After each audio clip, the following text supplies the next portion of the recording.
If you can hear me, wave.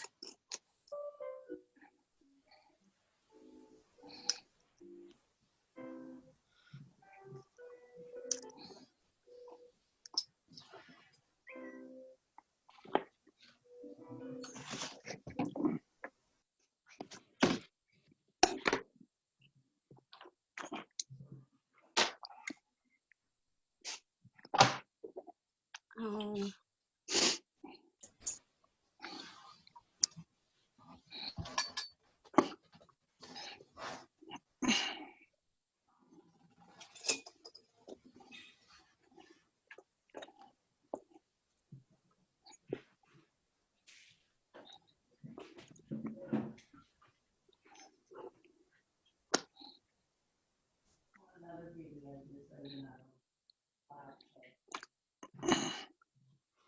No, I turned the sound off this time.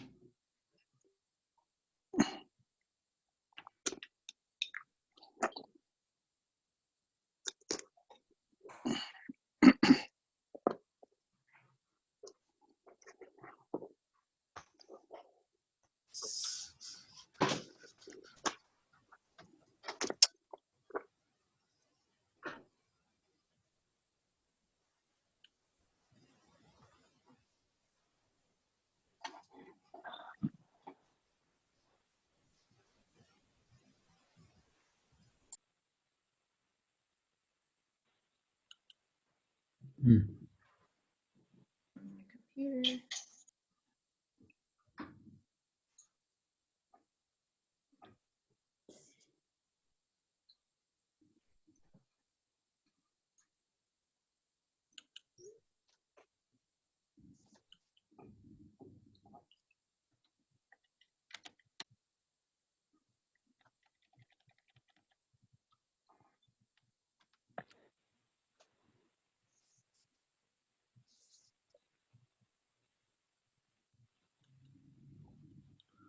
Hello, there he is.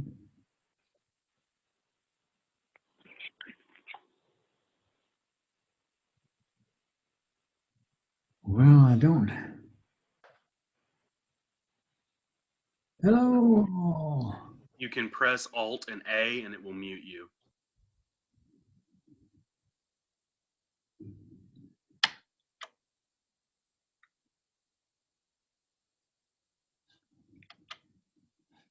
Okay.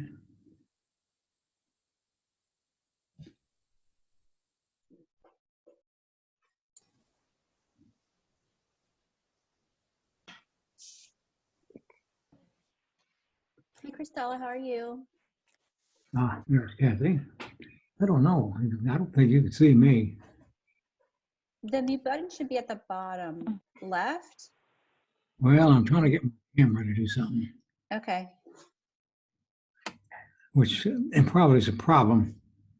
I guess my microphone's on though, isn't it? If the microphone wasn't on, you wouldn't hear me. Right. I see you. No, here. I got two cameras on this thing. I can't figure out how to get the thing turned on.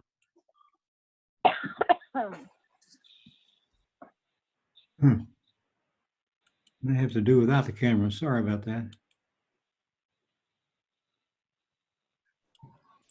Let's see what it says. Hey, Dr. Collier. Yes, ma'am. Dr. Collier, one of the things that might have happened is when you joined, you needed to join with video. Well, I'm not giving the option. I guess I could unjoin and join again. Yeah, and then try joining with video. Let's see. Let's see if I can figure out how to get out of it now. That's always a problem. Is there not an icon in the lower left corner that says start video? There is an icon that says start video. It's got a slash through it. Click that to say start video. Zoom unable to detect camera. Yep. That's George. That's the problem.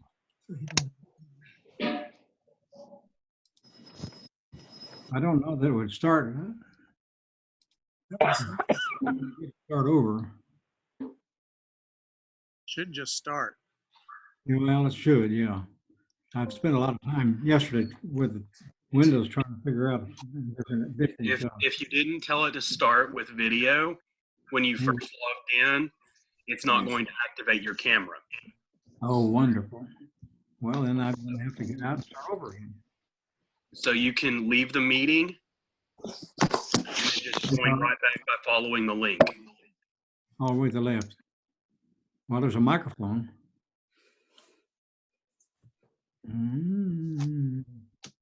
Nope, that's not it. Can I just exit out the top right?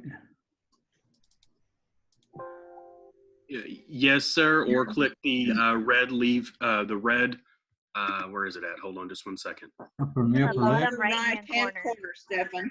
Yes. Sorry, I had something covering mine. Okay. I'll click the X and I'll do that one. Anyway. Leave me.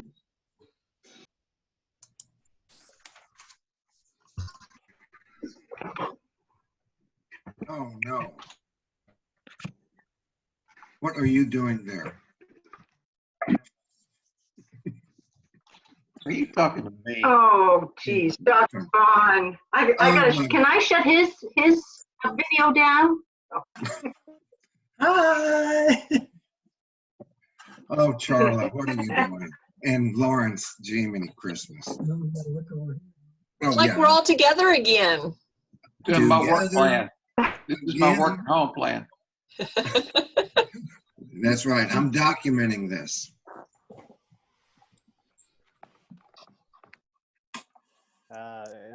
As are we as well on the AP side. Great. I want to thank everybody for showing up today. I'm looking at 66 different participants here in the meeting today. That's by far the most that I've done in terms of these webinars over the past several days. And I know we have more people coming in, but in the interest of time, we'll go ahead and start introductions. I'm Matthew Postons. I am an Associate Director for Academic Services here at Academic Partnerships. I've been working with AP for more than 10 years now, and I've actually been working with Southeastern Oklahoma since we began the partnership with the MBA and the education programs there on campus a few years ago.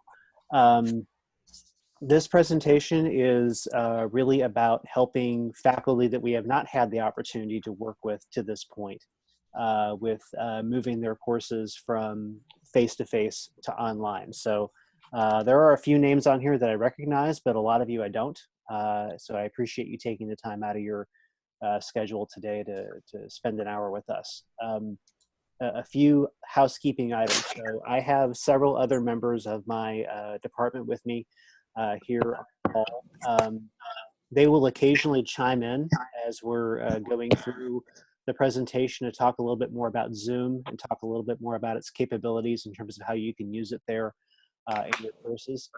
In addition to that, if you're in the chat, or if you see the chat there down by the share button on Zoom, you'll notice that it's probably orange. Throughout the presentation, my colleagues will be putting links to different support items within Zoom in that chat. So you'll be able to take a look at those different items as we're referencing them throughout the presentation. When the presentation is over, we'll be sending you a set of resources. It'll be the deck we'll go through today. It'll be a copy of the video since we are recording this. It'll be a copy of the chat. So all the links that will be in the chat will also be in that record of the chat that we'll send along to Christalla and the group there at Southeastern. And then we'll also have several other resources in that email as well. Feel free to answer as many questions as you like as we go through this. I'm going to try and pause every few slides to make sure that we give you guys an opportunity to chime in. If you have questions as we're going along and you want to embed those questions in the chat, you can do that as well. Otherwise, we will go ahead and get started.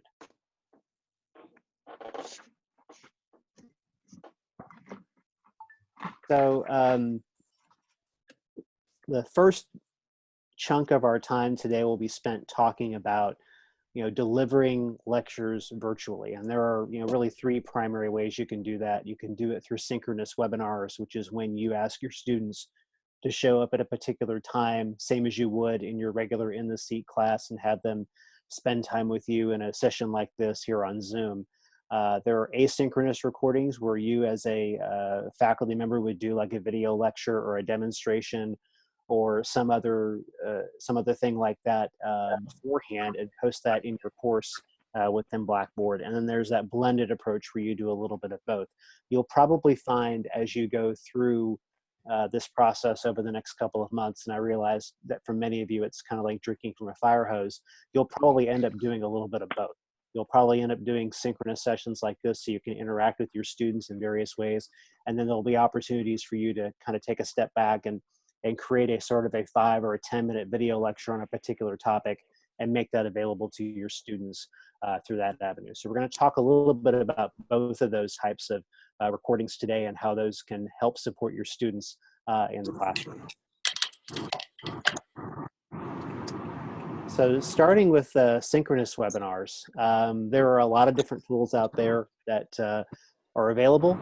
We've been talking with Southeastern over the past couple of weeks, and we've been able to make some Zoom licenses available to the university for use by faculty during this time. I think the note I got from Norma in our department was that roughly half of them have been used to this point. So if you're a faculty member there at Southeastern and you do need a Zoom license for your online course, I would talk to the online group there at Southeastern. Christella Smith and her team do a fantastic job supporting the faculty there, and I know they're on the call today. So if you're in need of a Zoom license, I would talk to them and see if they have any more available. I know we had roughly about half of the ones that we had allocated to Southeastern still available as of this morning. But the Zoom and these tools allow you the opportunity to interact with your students in a way that it's not quite like being in the classroom face-to-face, but it does give you the opportunity to interact with them in a synchronous fashion so that you can still take advantage of that time that you would normally spend together in the classroom. So if Zoom is going to be the tool that you use, the great thing about it is your university supports that tool. So if there are technical issues, you can turn to them for help.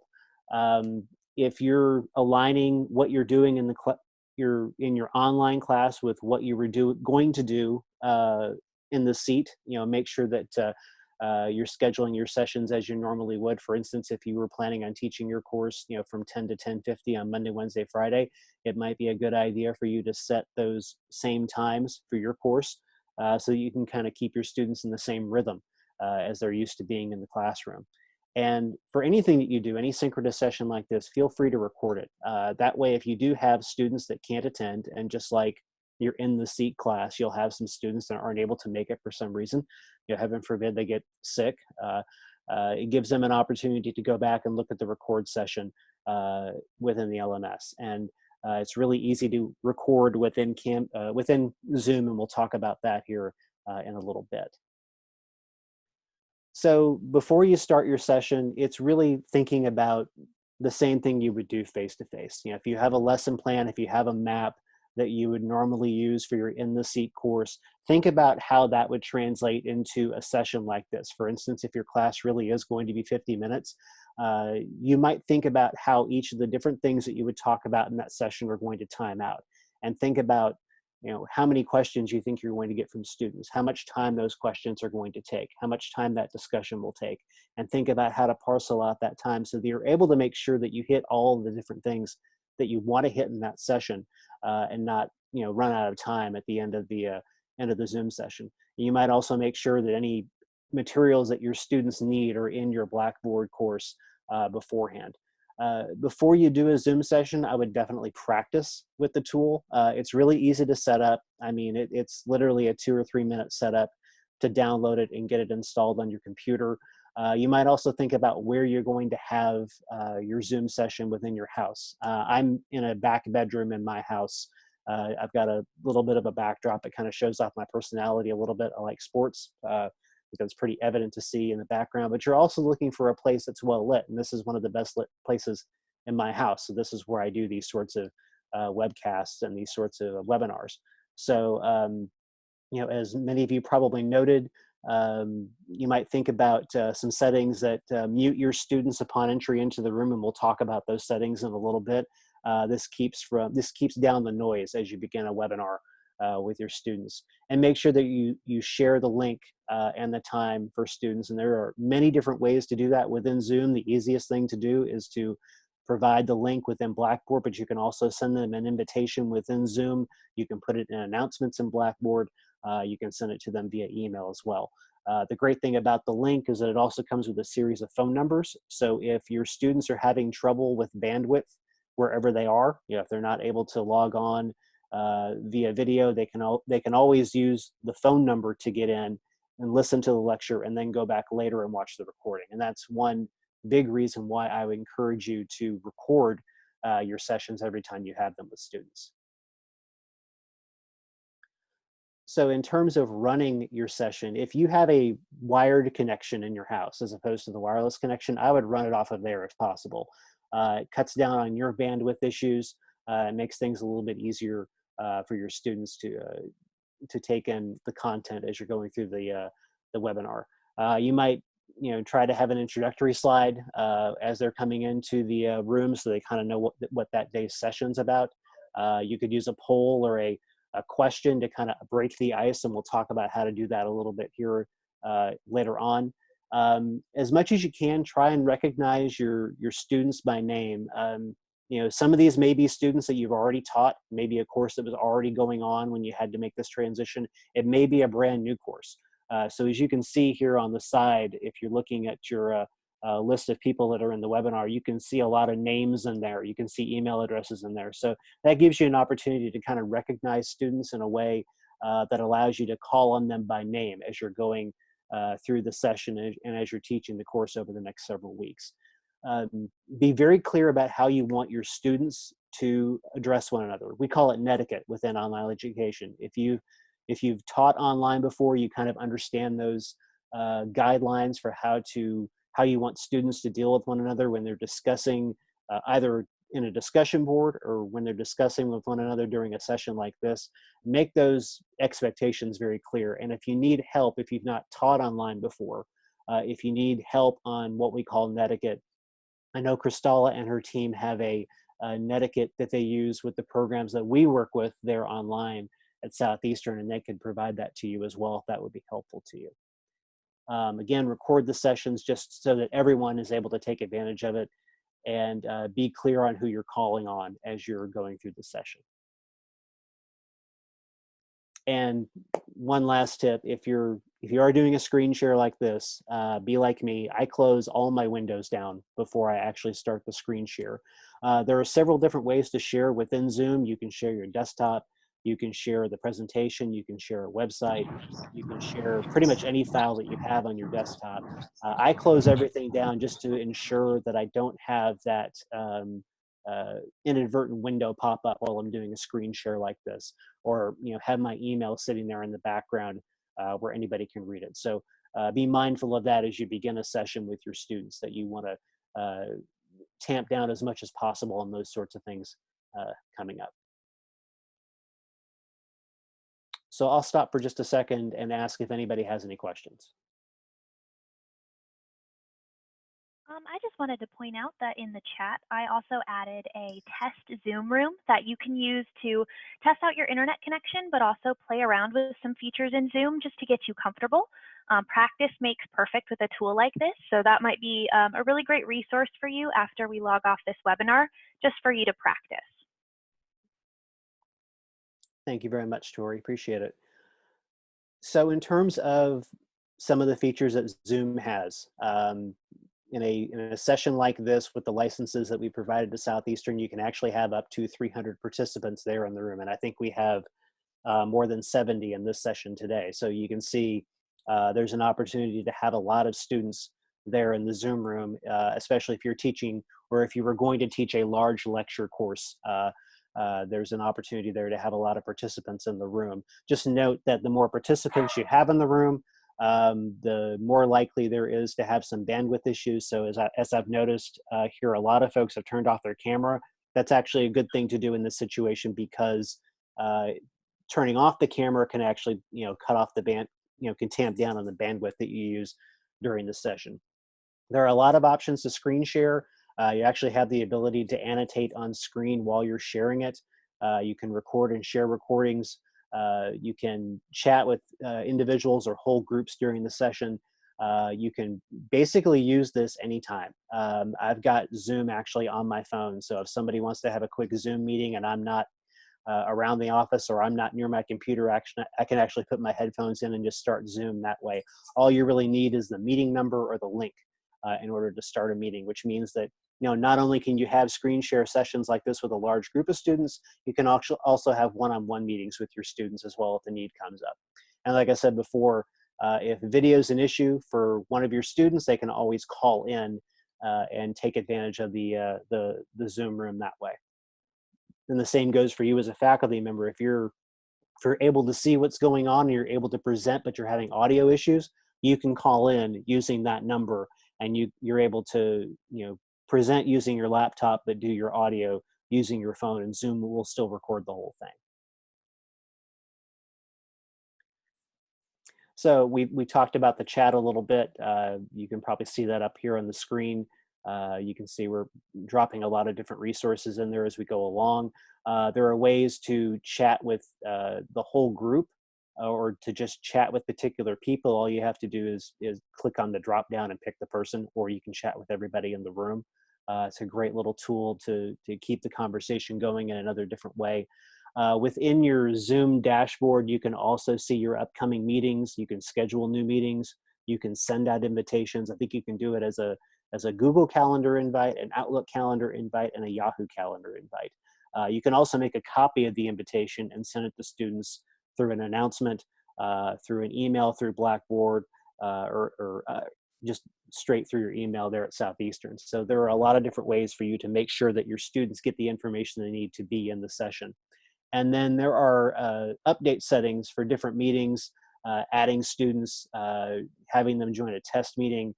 Some of those are global settings within Zoom. In other words, if you set a particular thing a certain way, it's going to be the same for every meeting. And then there are ways you can actually modulate particular meetings with particular settings in case you want students to not have access to certain things, or if you don't want to have access to certain things as you're doing a meeting.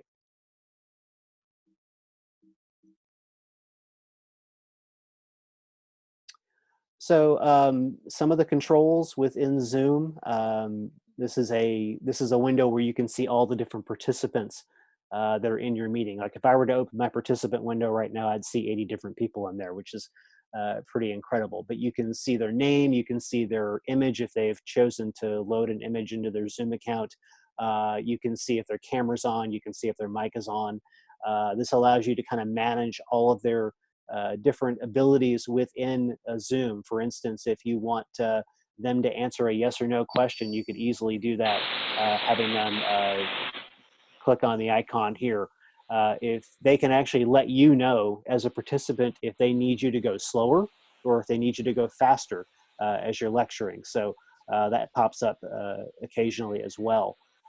There's an opportunity for you to, as you see over here, mute participants, allow participants to speak, allow participants to be on video. These are settings that you can do globally, or you can do them just within that session. That way you can kind of take advantage of if you need a couple of minutes of silence to go over a particular point and then open it up to questions, you have the ability to mute everyone within the session so you can go through that particular piece of material and then open it up to questions and everybody in the Zoom room. So you have a lot of control there as a faculty member in terms of when you want students to have the ability to chime in and provide feedback and interact with one another, and when you need them to really focus on a particular point within your lecture.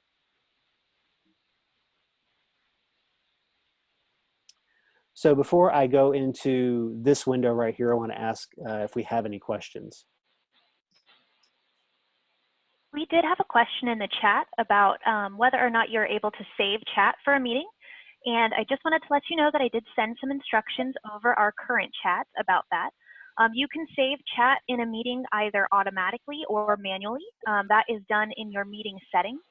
So if you take a look at that, you do have the ability to save chat and send that to your students later. So you can save all of those resources and make sure they have access to them at a later date. Any other questions?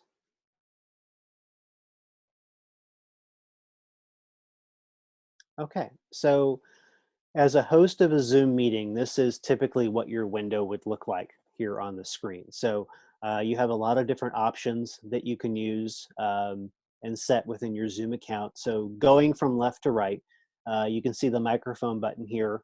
This is the button you would use to either mute yourself or unmute yourself. When you start a meeting, it's going to ask you usually if you want to use your microphone for audio. You'll want to click yes to that. That's also a setting that you can make globally within your Zoom account so that your audio is always on when you start a meeting, but of course you have the ability to toggle back down and mute yourself if you're trying to cut down on noise, or if you want to just kind of let a couple of students discuss a certain point without chiming in. You have the ability here where it says stop video to turn off your webcam and turn it back on. This gives you a chance again to, if you have a couple of students who are debating a topic, you can turn your video off for a minute and kind of let them go and just chime back in when you're ready to.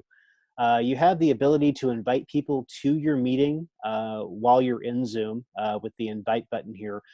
It'll give you a menu of students or a menu of people that you can invite, or you could simply grab the URL out of that window, put it in a chat, put it in an announcement in Blackboard, email it to a student. Maybe they're struggling with getting into the meeting or don't have the link. You can do it that way as well. We talked about the participants panel right here. So if I were to go back up here and you'd see click manage participants, you could see all the different participants that are here in this meeting right now. That's where you would see everybody there in the room. It's a great way for you as an instructor to really see who has chosen to show up for your Zoom session. It gives you a chance to take attendance, as it were, in that respect. That's why I strongly recommend that when you have students that do Zoom for the first time, they should, as opposed to putting in their phone number or putting in their email, put their name in there. That way you can really start to make that connection between the name and the face, and be able to take that attendance as you're going along, if that's something that you choose to do. There's a polling function within Zoom. I think you do have to enable it in order to use it, but it's a great tool for you to take polls as you're going along to kind of check for understanding. We'll talk a bit more about what those look like here in the next couple of slides. There's the share screen function. As I mentioned before, you can share a lot of different things in Zoom, not just a presentation like this, but websites and things like that. There's also a whiteboard function within Zoom rather, where you could actually demonstrate things like formulas and mark up documents and things like that. It's a really nice function to have. There's the chat button right here, right next to the share screen button. There's the record button, and we'll talk a bit about recording here in just a bit, but you have the ability to record every session that you're running as a faculty member, whether that's a group session like this where you're speaking to your entire class, or one-on-one sessions if you're speaking to a particular student, or group sessions if, say, you have a group project and you're having a meeting with a particular group, you can record that session as well. So anything you do within Zoom, you can record. There's a closed caption function. So one of the things that Zoom has recently added is you can actually do captions live while you're doing your session. It's something you need to set at I believe, a global level within your settings, but it's a nice tool to have if you have a student that needs mitigation, or even really if you have students that just want to be able to follow along without necessarily having to download a deck or download a transcript or things like that. They can follow along with the captioning as well. And I believe that captioning does carry over in the recording as well. There's a reactions button, similar to polling, but you can actually ask students for their reactions to certain topics. And then, of course, there's the end meeting button here on the left-hand side. Over here on the participants area, there are two areas to point out. There is a mute all or an unmute all button, as you notice here.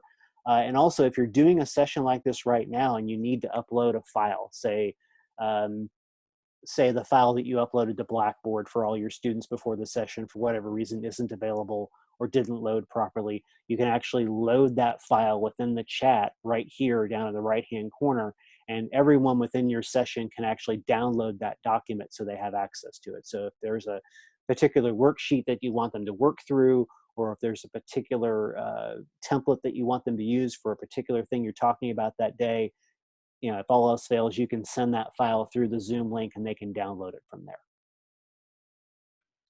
So I'll take a second and I'll ask if there are any questions. I just wanted to jump in again. We did have a question in the chat that I think is valuable for everybody. Someone asked if we need to post the URL for each of our meetings within our Blackboard announcements, or is that URL valid for each class meeting day and time? And the answer to that question is that the URL for each meeting you schedule is unique.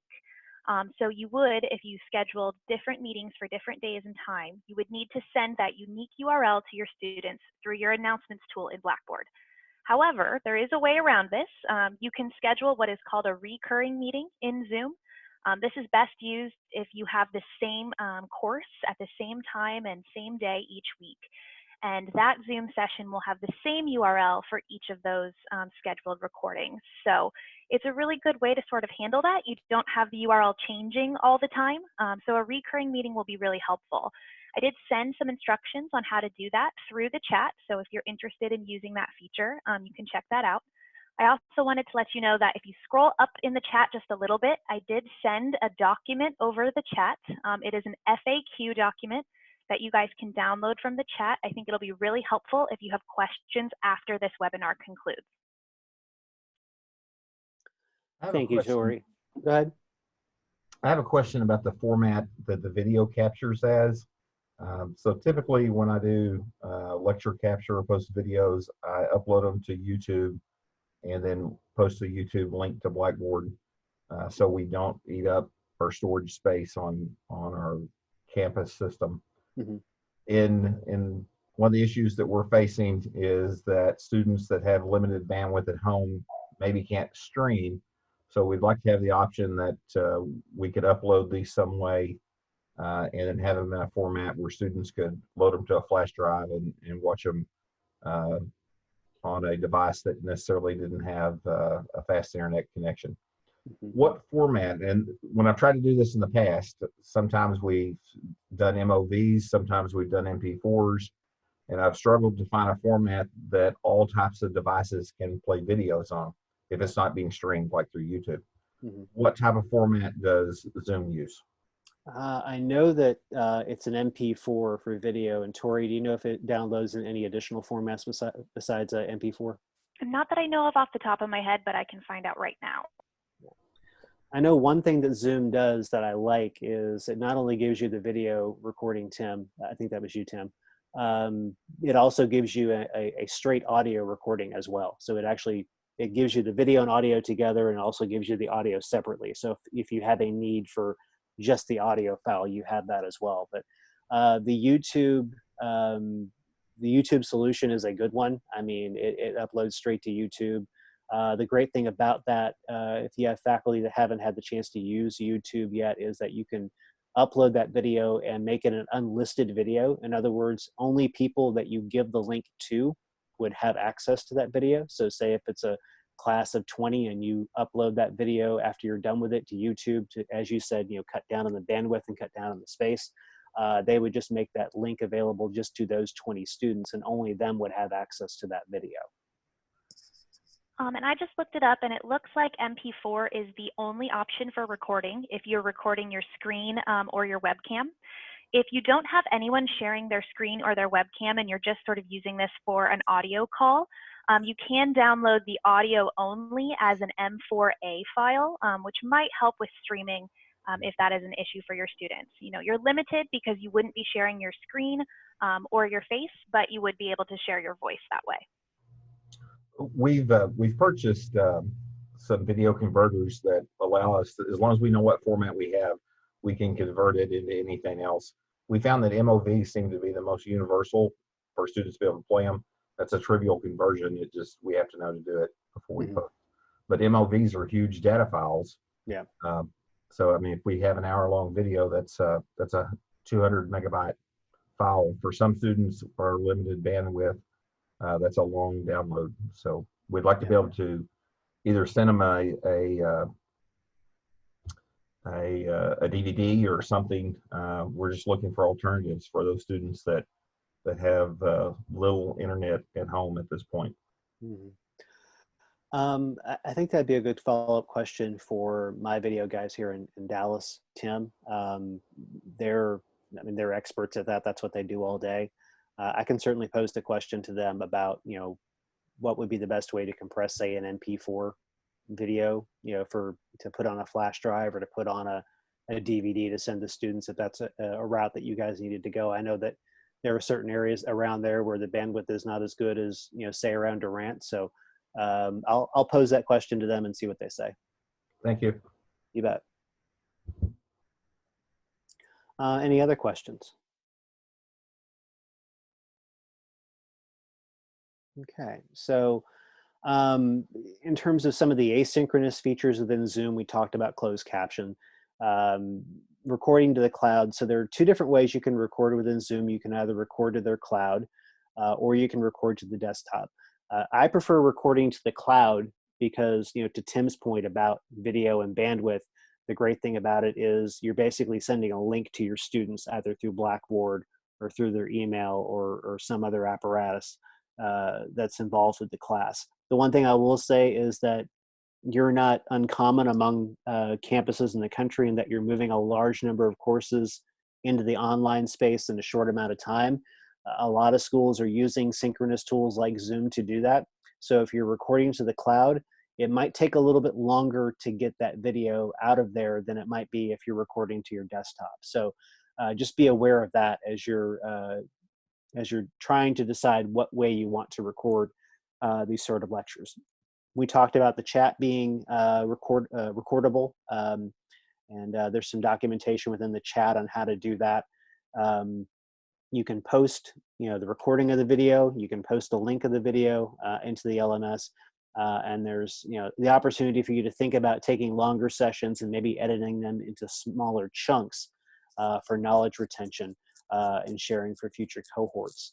One thing you might think about is, if this is a course that you've never taught before online, and there may come a need at some point down the line to either teach it online again or make some resources that you're using over the next several weeks available to students that you teach in the future. It's an opportunity for you as an instructor to kind of think about that a little bit. If you do a 15-20 minute synchronous session that really does speak well to the particular piece of content you're presenting that week, that could be something you could end up using in the future. Even for a face-to-face course, you could put it in your Blackboard shell later on and have that as a resource that your students could use in that course. So be mindful of those things as you're going through this process as well. Synchronous features including polls. So you can create an anonymous poll. You can type in a question. It can either be a single answer or a multiple choice answer question. It's great for knowledge retention and check for understandings. If you've gone through a 5-minute chunk where you're talking about a particular topic, you can actually poll the students and ask them, do you understand this concept, yes or no? Or you can ask them a couple of questions about the concept and they can answer that. And it can kind of give you an understanding of whether they've connected with the material or not. The great thing about it is that you can create these polls beforehand. So as you're going through the session and you get to that particular moment, all you have to do is call that poll up, give it to the students, let them take it, and then you can also share the results with those students. So you can say, hey, everybody got this question correct. Let's move on to the next piece of content. Or if you have a large number of students that didn't answer the question correctly, you can take a step back and kind of address that in the moment and ask them, what part of this do you not understand? What part of this are you not connecting with? So it gives you an opportunity to mitigate that understanding before you move on to the next topic. You can share the screen and you can annotate like we're doing right here. You can also have the ability to help create breakout rooms. So if you're an instructor that is in a course where you're having them do group work, you can actually create breakout rooms for these students. You 25 students in your course and they're working in groups of 5, you can create 5 breakout rooms. And each of those rooms will be opportunities for those students to work together during that time. And it also gives you the opportunity as a faculty member to go check in with them in their room like you would in the classroom. You know, you'd be roaming around checking with different groups as you're going along during your 50-minute course. By setting up these breakout rooms, it gives you the opportunity to check in like you would in the classroom and address topics, answer questions, provide feedback, and things of that nature. So these are some additional resources that you can look at in terms of Zoom, things like how to join a meeting, remember to go through video tutorials, a knowledge base, and some recorded Zoom training sessions that are offered exclusively by Zoom. All of these links will be in the PowerPoint deck that we send after we're done today. So you'll be able to just click on those and take a look at them online as well. And so with that, I'll ask if there are any questions about the first section of this presentation. We did have a question about annotation. I wonder if you could just show us really briefly how you can annotate on your screen. Okay. So there's an annotation button right here, up here on the top, if you can see that on the screen. And you've got a number of different ways you can annotate using the mouse. You can create text, you can draw. So I'm just going to draw something here. I'm going to draw a diamond here up on the screen, so you can see as you, if you want to highlight something in a diamond, you can just draw it that way and leave it on the screen. If you want to delete it, you can just click on the image and delete it, which it's not letting me do that, of course, now, technology. But you can also select view option at the top of the screen, and then select ways that you can annotate here. You can actually erase, you can spotlight something, you can stamp it, you can actually clear everything off the screen. You can clear all drawings so that everything would go away on the screen and start over. You can even save the annotation once you're done with it, just by clicking this button over here on the far right. So there are a lot of different ways that you can annotate a particular document, mark it up as you're going through it with students and things like that. We can't see your toolbar, but if anybody wants to see the toolbar that he's looking at, if you'll scroll up to the top and click view options and then annotate, you'll see the toolbar that he was referring to just now. Thank you, Christella. Any other questions?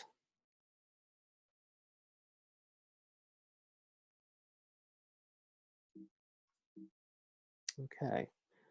So we'll move into asynchronous recordings for a few minutes, and we spent a lot of time talking about the synchronous part of it because you'll probably have opportunities to interact with your students on a regular basis at regular times, but there will be chances for you as faculty members to take a step back and think about what happened during that session that day, and realize that maybe there are 1 or 2 little pieces of content that we really didn't go over that my students really need between this session and the next session. And that gives you an opportunity as a faculty member to kind of take a step back and do a short video lecture based on content and that sort of thing. So there are a lot of different things that you can do from a asynchronous standpoint with video, everything from a course welcome or a faculty bio video to actually providing assignment feedback and doing discussion and or assignment prompts via video. So as you're going through this process of moving your in-the-seat courses to online, and as you're thinking about how you're going to best serve your students, think about those opportunities to create these short videos in between sessions, in between weeks, that will be valuable to them, especially from a pedagogic standpoint. They don't have to be they don't have to have major frills on them or anything like that. It's really about you conveying content and helping them connect the material to the things that you'll lecture about during your synchronous sessions. So in terms of asynchronous videos, we talk a lot to faculty about the attention span of the modern student and really the modern human being. There's a lot of edX research that shows us that the attention span for most students starts to wane after about 5 or 6 minutes. So one of the things we talk about with things like intro videos, module introduction videos, module summary videos, is that, you know, a 3 to 5 minute window is the best window for those sorts of videos. They're short, they're to the point, and they really kind of convey what you're trying to get across to the student. Now, when it comes to lecture videos, there's certainly more freedom there, and you should really think about the students in terms of how they're connecting material from week 1 to week 2 of your course, or from one concept to another. If you really look at your content critically and you say, I need 15 minutes to go through this particular topic, you might think about where you can subdivide that topic. Maybe it's one topic, but maybe there are really 2 concepts that go into that topic. And maybe one of those concepts is 6 minutes, one of those concepts is 9 minutes. As you're thinking about doing that particular lecture, think about chunking those 2 particular pieces into 2 distinct video parts. And it has a great effect for the student in that they can watch the first piece of it, take a moment to reflect on what you've talked about in that piece, and then move on to the next piece. So it gives them an opportunity to take a break cognitively and really think about and reflect on the concept that you've been talking about in that first piece of video. I have this conversation a lot with faculty, and it really, how you break up lecture videos should really be driven by the pedagogy that you're teaching. Some topics lend themselves much more ably to chunking content than others. And certainly that's a conversation that we're happy to have, and a conversation that I know that Kristalla's group is happy to have as you're going through this process of moving in the SEAT courses to the online space. If you're doing an asynchronous lecture or video, should you write out a script? Well, one of the great things about Zoom is you can do a session like this, and it can have the ability to caption it for you as you go. Some faculty like to be really, really prepared and do a script, you know, right down to the period and the punctuation marks.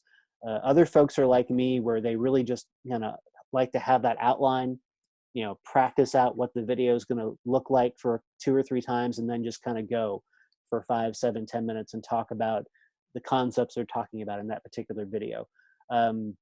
Whatever you do, plan it out. It should be an opportunity for you to really think critically about that particular piece of content that you're doing the video on that day, and really think about how you want to best convey that to the students. So whether you do it as a script or do it as an outline, think about it, give it, plan it out, whether it's a script or an outline, and kind of put that thought and that preparation in beforehand, so that when you actually do the video, you're not having to worry about, do I need to say this way or this that way.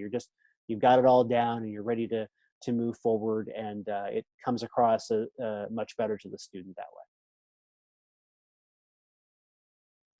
So from a recording standpoint, I use my microphone a lot here because I'm kind of a low talker. So I want to make sure that I'm close enough to the microphone that everybody can hear me, understandably. So whether you're using a microphone like this, or you're using a podcast microphone, I have some instructors who do that, or whether you're using the microphone that's actually built into your laptop, just make sure that you're getting good sound. Make sure you do a sound test, and make sure you play it back, and make sure that you're not only heard well, but you're heard clearly by the student.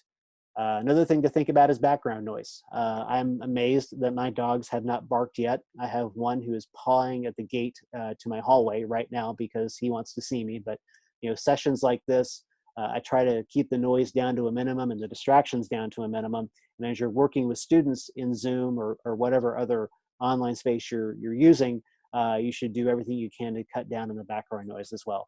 Obviously, a dog's going to bark when a dog barks, but as much as you can to keep the background noise down, that's always a good thing to do.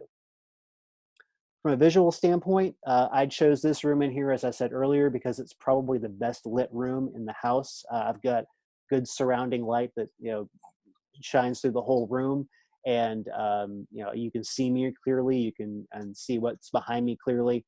Whatever room you zoom in, especially if you're going to be on camera, make sure you pick one that has good lighting, and then pick a background. We've got some folks who don't have a lot behind them in their background. As I mentioned before, my background has a little bit more to it. That's kind of my personality. I think that if you can find a happy medium as a faculty member, especially since your students may not have the opportunity to meet you in person, if you can find a happy medium between having a clean background and one that kind of reflects your personality as a person, it's one of those little under the radar things that you can do as a faculty member to help connect yourself to your students and kind of show a little bit of your personality to them as you're going through your Zoom sessions throughout the rest of the semester.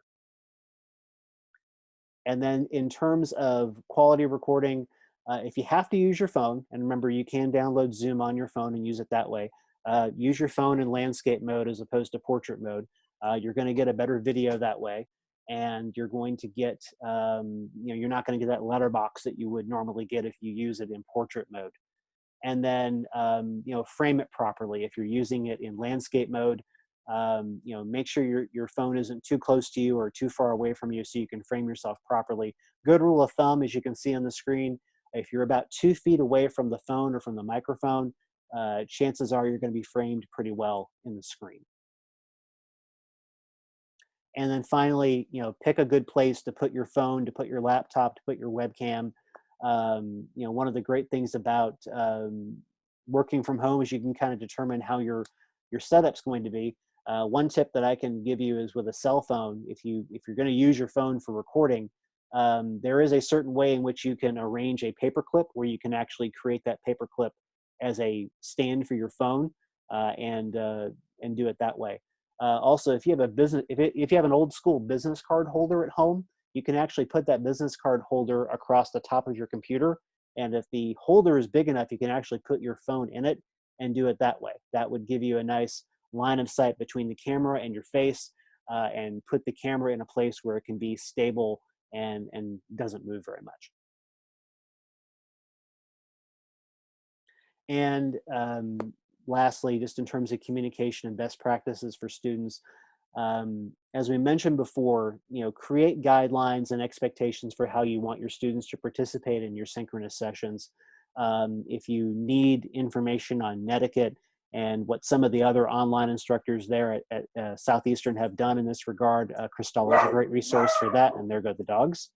Cristala is a great resource for that. You're going to want to have the opportunity to address student behavior as it goes along in the Zoom room as you would in the face-to-face environment. So if there's something happening within your Zoom room that you're not happy with as an instructor, go ahead and address it right now and make sure you redirect them to the resources that talk about how you expect them to work in a synchronous session. And put all that information in your syllabus too, so they have access to it right away. And with that, I'm going to take a moment and ask if anybody has any questions. I've got a question. Typically, when I do something that's either synchronous or asynchronous in the classroom and recording videos, I just use a smart board, and we have a room mic to do the capture with. Other than my introduction video, I never show a live image of myself. Mm-hmm. What do you see the advantages of showing an image of yourself versus just showing the screen? I'm trying to think of why I would want to do that. I think part of it is who want to be on camera for every single video.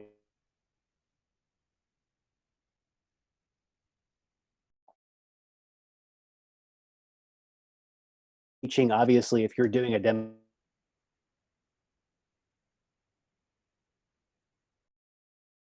distracting for the student to see your face down in the bottom left-hand corner or something like that. Like this, good thing for students to see your face, especially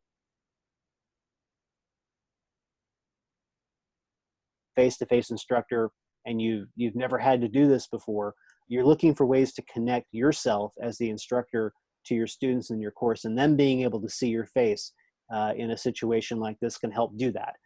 So if you're talking about just a straight lecture, I would recommend, at least for the first few minutes of that lecture, showing your face to the students so they can kind of connect you to what they're teaching. If it's a presentation like this, be on camera for the first couple of minutes and then move into presentation mode. And then you can turn your camera off. And then when the presentation's over, you can go back into camera mode and answer questions and help them connect to material that way as well. A lot of it is instructor preference, but I think there's good sound pedagogic reasons to do it, especially if you're just doing a straight lecture on video. I think that having yourself up there on the screen is really going to help students connect you to the learning, to the content, and really make them feel as if they're, obviously it won't feel like they're in the classroom with you, but I think it's going to make them feel more connected to the instructor and to the material. Thank you. That. So we'll spend the last few minutes, and we got about 10 minutes left, and I want to be mindful of everybody's time. We'll spend the last few minutes talking about just some of the different assignments that you might be doing face-to-face and how you could potentially leverage those into the online environment. If you're building an assessment like a multiple choice test, things like that, build it directly into the LMS, build it directly into Blackboard. There's a lot of great reasons to do that. The biggest of which is that it can help from a grading standpoint. If you're doing a 50-question multiple choice test for a midterm or for a final, the LMS can help you automatically grade it. There's a little work in terms of getting the questions into the LMS. I think Kristala's team can help you with that. But it really does help cut down on the time in terms of grading, and it can free up time for you as the instructor to interact more with your students in areas like discussions and assignments and things like that. Utilize Word documents and things like that as you're teaching your course. And then from proctoring, from that standpoint, if you have tests that need to be proctored, I'll have to defer to Kristala, and I know she's on the call, in terms of what proctoring services you guys are using on campus. We have Respondus. Okay. That's So all. if you have a test that you feel needs to be proctored, I would turn to Kristala and her team about using the Respondus lockdown browser. From a discussion standpoint, there are a couple of different ways you can do discussions in your online course. One is a discussion as we're doing right now. You can actually do it in a Zoom room. You can have your students in there with you. You can pose a pedagogic question related to your course and have them discuss it. You'll want to try and control that discussion a little bit, but one of the great things about it is you get that discussion in the moment, and you're able to let students have a back and forth that they would normally have in the SEEK course. The other way to do it is to build out discussions within the Blackboard template. A lot of the faculty that I work with at Southeastern that teach 100% online, they use that discussion tool pretty frequently as a way to replicate as much as they can the discussion that happens within the face-to-face space. However you decide to do your discussions, it's really about connecting concepts that you are teaching within your course to what your students are going to be discussing from week to week or from session to session.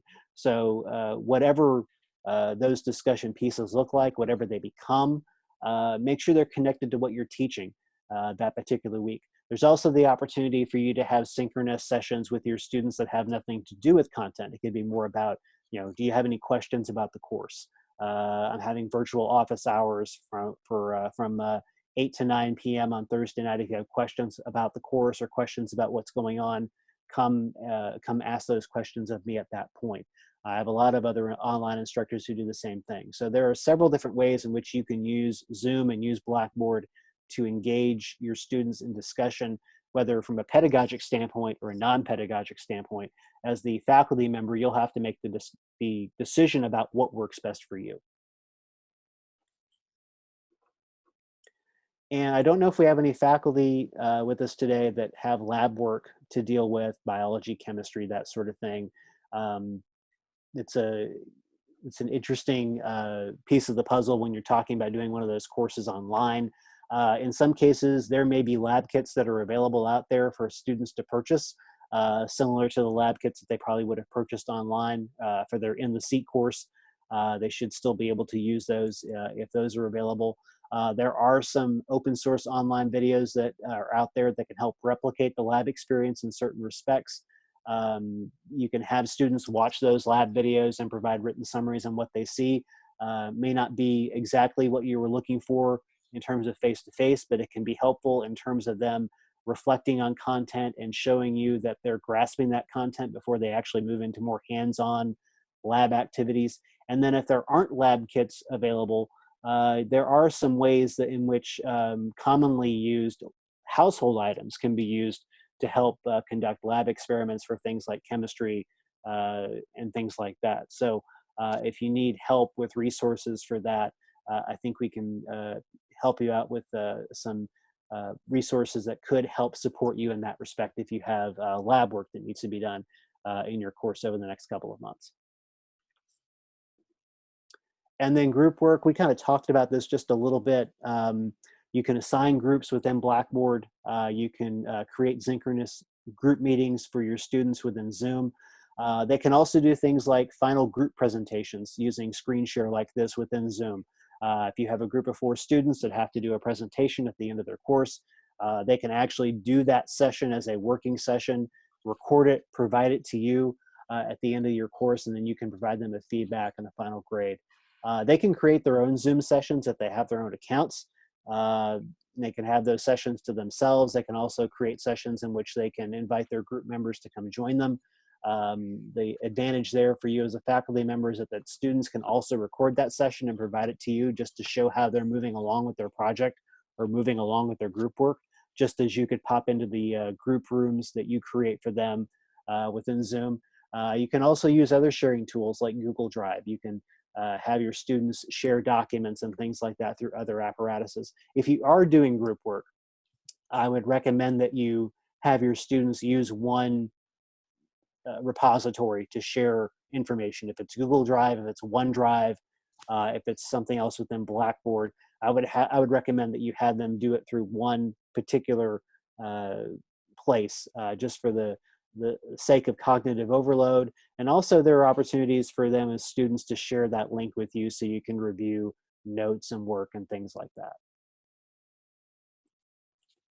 Okay, so just to wrap things up, you know, in terms of using online tools, especially with the migration that you're making right now, pick the ones that are most useful to you in terms of teaching your content, and use those constantly. Don't try to use 5 or 6 tools at the same time. Use the ones that are going to work for you the best, and continue to use those, because the consistency will help you as a faculty member, and it will also help your students as well. Think about the activities you're going to do online and whether they should be synchronous, in other words, what we're doing right now, or whether those activities should be asynchronous.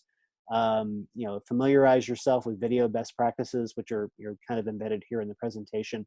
And again, I can't stress enough, especially since some of you may not have taught online before, communicate, in fact, over-communicate the expectations that you have for your students online, whether it's the work you want them to do, how you want them to interact with each other within their group, or how you want them to interact with each other in discussions or synchronous sessions. Students should know what those expectations are up front, so that when and if you have to correct that behavior, you have tools to fall back on in order to do that.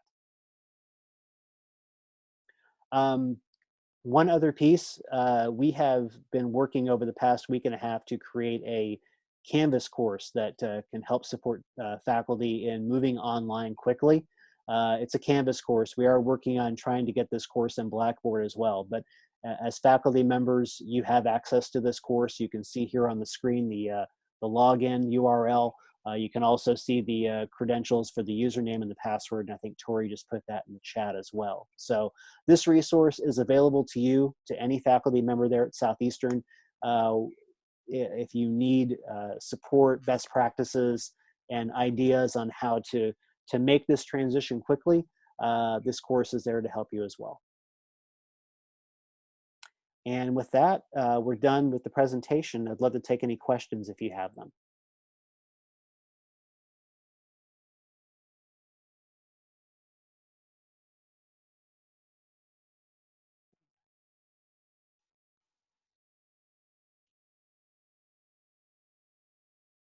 And Crystal just wants to note that polling has now been activated in, is that in Blackboard or is that in Zoom, Crystalla?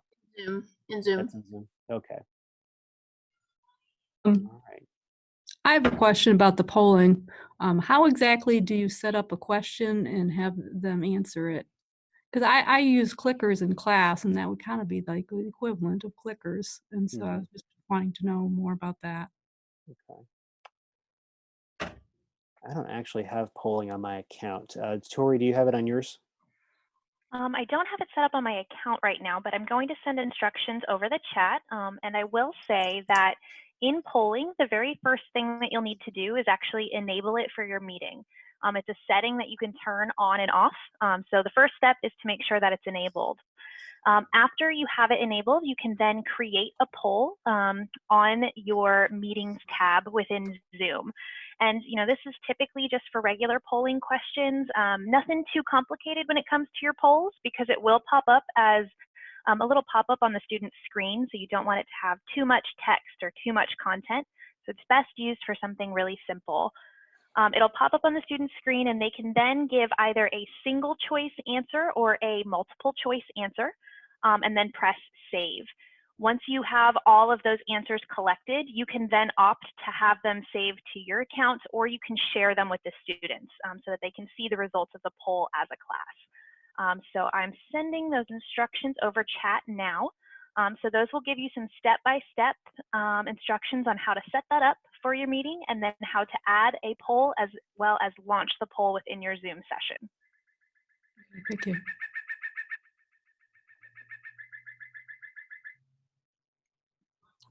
Are there any other questions?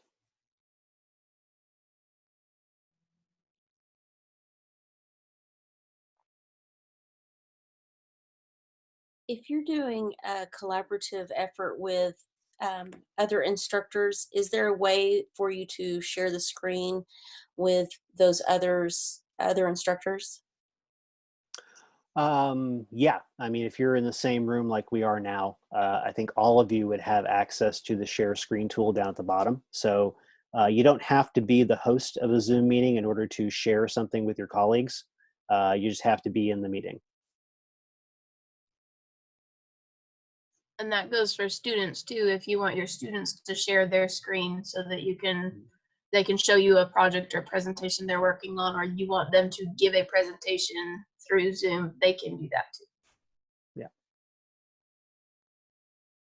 I have a question about how to put some controls on share screen. I read some reports over the weekend about some churches that had broadcasted with Zoom, and they had a share screen function. Hackers took over control and started showing some very inappropriate things on the screen. Specifically, they posted porn videos as sharing the screen. They would kick them out. They'd just come back in under another username, but they were making that publicly available, the URL, so anybody could log on and do it. So how do we stop people from sharing the screen? That's my question. Okay. I know that under my share screen area right now, I have one participant can share at a time, and that's what I have check marked. You do have an option to have multiple participants share simultaneously. And then there's some advanced sharing options where who can share. Right now, mine is set to all participants, but you can actually set it to only host. So in other words, if you're the hosting the Zoom session, you don't want anybody else to share, you can click on the only host button and do it that way. You also have a who can start sharing when someone else is sharing. In this case, mine is set to only host. So those are some of the sharing options within the session right now. Tori, are there more advanced settings within that? There's not necessarily anything more advanced, but I would definitely recommend having those same settings as Matthew, especially the one where you as the host can override anyone else's share. So if a student does accidentally share their screen or someone shares something inappropriate, you can take over no matter what and share your own computer screen or a Word document just to sort of clean that out and make sure that you still have control of the meeting. Sometimes students will even just accidentally press share and they can't figure out how to take it down. So that's one of the best ways to sort of keep control. So definitely have that turned on. Just to clarify, where he was reading off where he was that green share screen button. When you click on that button, there's two options at the top. One says basic and one advanced. This is above the options of what to share. And he clicked advanced to be able to get to those settings. I have a question about recording. Let's say we recorded this session. What would we do now at the end of this session? I mean, what we recorded everything. We've got the questions answered. We've shared the screen. So what would we do now for students that couldn't log in? Where would this go? Well, That's go ahead. Okay, I was just going to say that's a really good question, and it sort of depends on where you're recording to. You can either record to the cloud or you can record to your computer. If you were recording directly to your own computer, you would get a notification after you close the Zoom room that the recording is processing. And it will then eventually become available in a Zoom file folder on your computer. If you record to the cloud, you'll be able to see that recording after it's done processing at your Zoom URL. So wherever you normally log into your Zoom account, you'll be able to see any of your recordings, and you can access that from that left-hand menu at your Zoom URL. And it will list all of those. It will give you a shareable URL for those students, so you can copy and paste that URL, and you can post it to Blackboard, you can send it through an email, sort of however you want to communicate that to your students. So if we recorded this to our computer and wanted to upload it, would we be able to upload it immediately to YouTube, or could we upload it to Blackboard?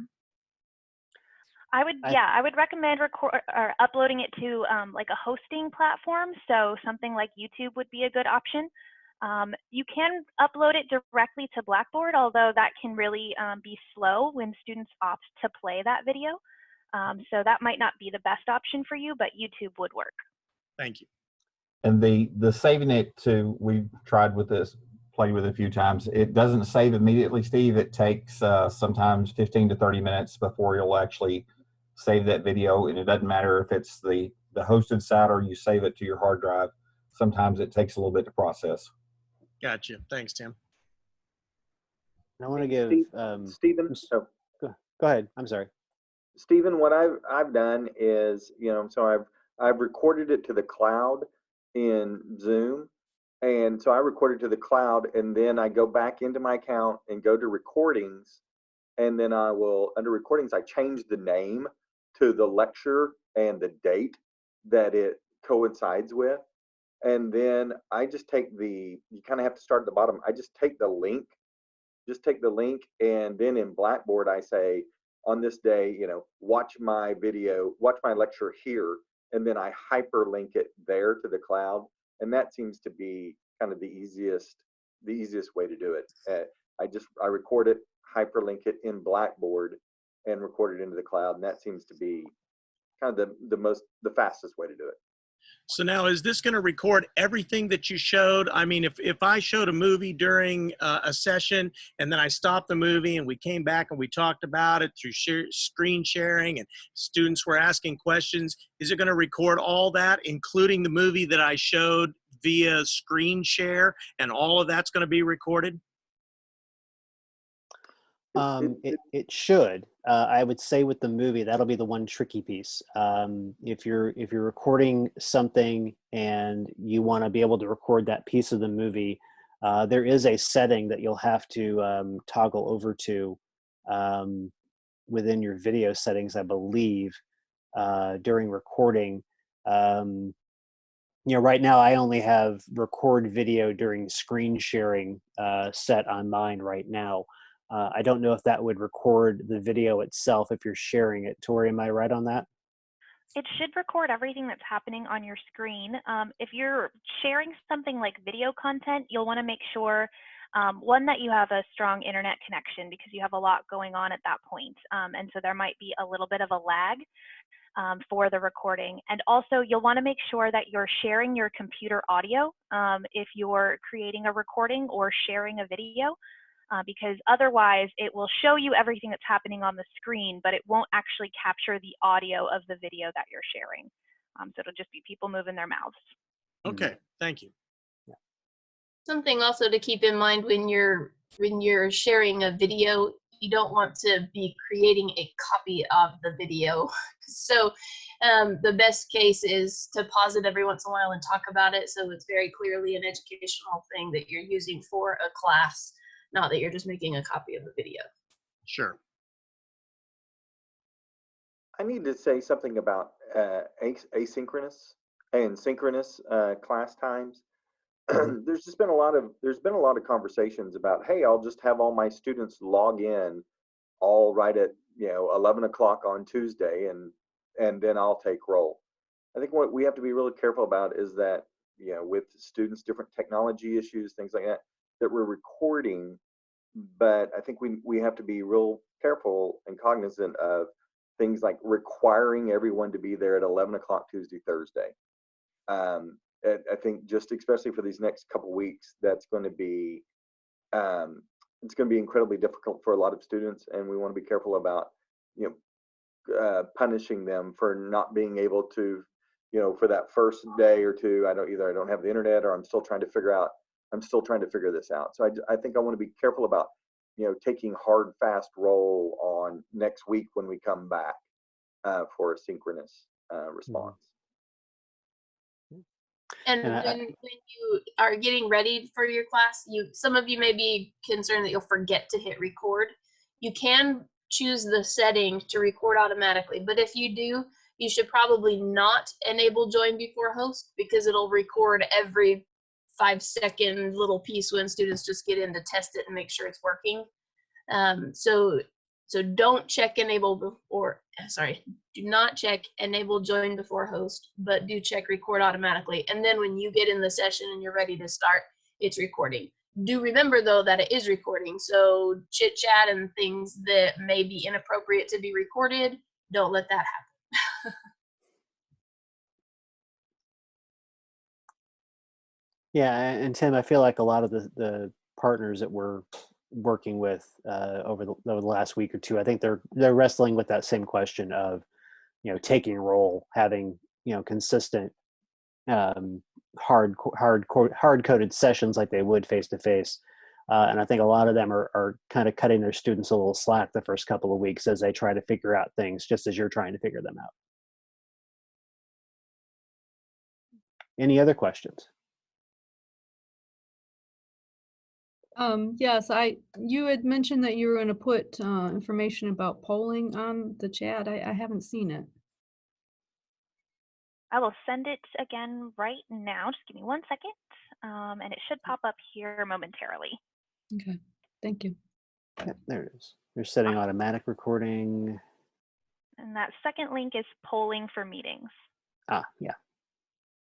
Oh, okay. I'm sorry. I just didn't see that. Okay, thank you. No problem. So I know some faculty are using Cahoots. So do you have any, for polling purposes, do you have any recommendation that should be used in conjunction with Zoom, or should we just try to use the Zoom polling instead?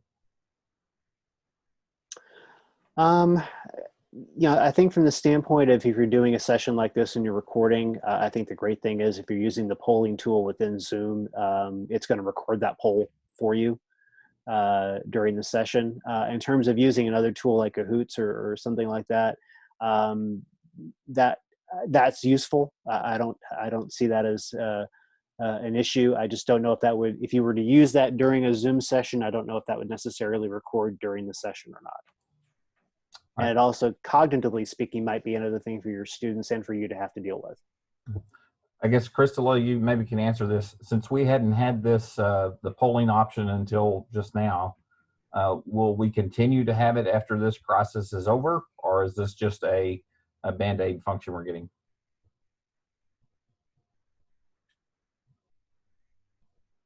And Crystal, you're muted.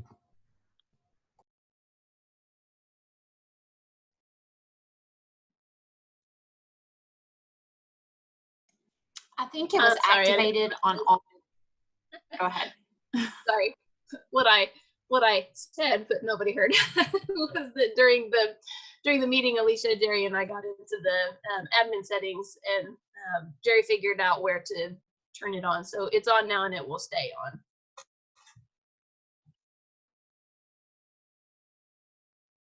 Yeah, I think polling is a pro feature within Zoom. So if all the accounts there at Southeastern that I think we provided are pro accounts. So as long as the polling is turned on, that is something that would be available. Right, and the ones that Southeastern already had, those are pro accounts too. Mhm. It's just that Okay. we just didn't have that button checked and hadn't seen it. Okay.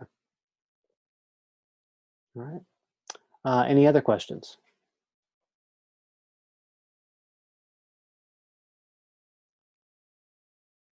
Okay. Well, I know we ran a little bit over. I appreciate everybody sticking around and all the great questions. As I mentioned before, shortly we will send a copy of today's session, the video copy, a session of the chat that will have all the links in it. We'll also be sending several other resources related to Zoom as well, along with the PDF of the deck for today's session. So we'll be sending all that, I think, to Christella, and then she'll be able to distribute that to the group that was on the session today. So really, thank you for your time. I know it's a bit like drinking from a fire hose right now. So we appreciate your time and appreciate your patience. And we will, if we need to do this session again, Christella, just let us know and we'll be happy to do it. This was excellent. Thank you. Okay. And Tim, let me send you a link and we can chat. Otherwise, I think we're good. Appreciate it and have a good rest of your day. Thanks. Thank you. Thank you.